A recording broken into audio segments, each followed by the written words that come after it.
What's up, cinephiles? Welcome to my review of Mikhail Red's latest zombie action flick, Block Z. Timely siya for two unprecedented and unfortunate reasons. First, the breakup of Garcia, and second, this outbreak of the coronavirus. But ang virus dito, mas malala. It turns you into a cannibal. Not much world building is needed. This is just pretty basic zombie stuff. The level of zombie here, I would classify them as a medium threat level. They're not as slow as the zombies in The Walking Dead and not as hyperactive as the zombies in Train to Busan. But now that I've mentioned Train to Busan, I've always regarded that movie as my benchmark of the zombie subgenre, where it treats its characters as not mere cannon fodders. Each character has significant characterizations that will impact the story and make you feel for these characters. Sadly, this is what Block Z is missing. Like, most of the time, it doesn't know what to do with its characters. We have a lot of med students played by Joshua Garcia, Julia Barretto, Racal, and McCoy de Leon. This film starts out as a teen movie which feels outdated. Tone shift just feels so awkward. And I've seen a couple of horror films before that started out as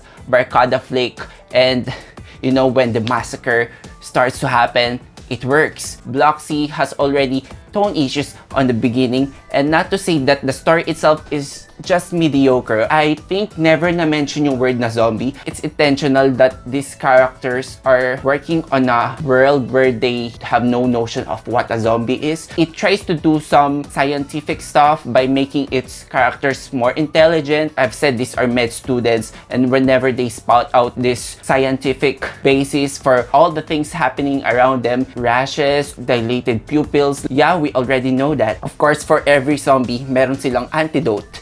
And it works for every show and every series. And the problem here is when it comes to revealing what the antidote or the way to prevent those zombies, it's just so silly. It doesn't really work on a scientific context. You're gonna enjoy this film the most if you embrace its silliness. Yun lang yun. Acting-wise, I have no complaints. Everyone is doing a great job, especially for Julia Barretto. I've just seen Between Mavis and I've always admired her work as an actress. Joshua also did a great job, and also Dimples. I only genuinely cared for two characters here. The characters played by Julia and Dimples Romana. The rest are just thin characterizations that I couldn't care less. When the film starts to kill off these characters, I was just not really caring much for them. On a zombie subgenre, it doesn't really offer new insights. It tries to inject some political stuff, how those who are in power are not doing the best of their capacities to help out these people. It just pokes out on a very surface level. So you're really in here for the campy action. I'm not really a huge fan of how they set up the action sequences here. It's really frenetic. It feels like it comes out of a video game, which is good at some parts,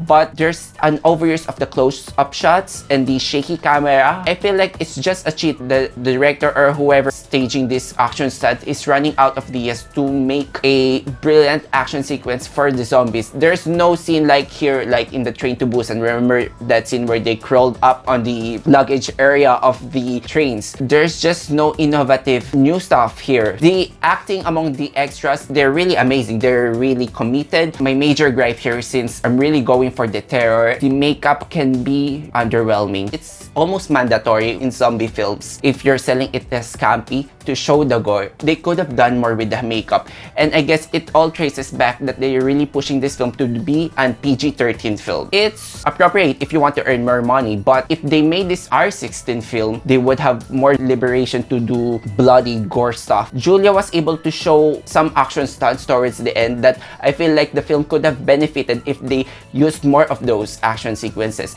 But by then, it was a little too late now for me. Let me talk about Mikhail Red. This director has shown so much potential when he first debuted with Birdshot, and over time, he has a lot of projects, and now he's venturing towards the mainstream. His filmmaking skills are always been excellent. He knows his craft, he has found his style, but when it comes to his storytelling skills, that's where the gap widens, because it depends on the material he's working on. He's lucky to have a great material on Birdshot, and then over time with Eerie and Block Z, he fails to wow you with the same feeling that he gave on Birdshot. I guess it has to do really that he's doing a studio film. I feel like this is the least Mikhail Red film that I've seen.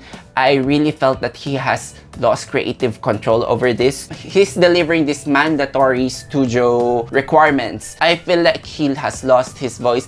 The color schemes, his style is still in here, but the storytelling, he has very little reins. So this sounds like a bad idea, and it's coming from someone who didn't know any better. What do I know? But I feel like Mikhail Red could have been better if he goes back to directing indie films where he has more creative control. He doesn't need to deliver on the requirements of a studio release, or maybe get a hold of a script that's really strong, of a material that's really great. But that's just my unsolicited advice. This film tries to emulate Hollywood zombie films so bad, but if all it does is just mediocre stuff, is it really a compliment? So I'm gonna give this film 2 out of 5 stars.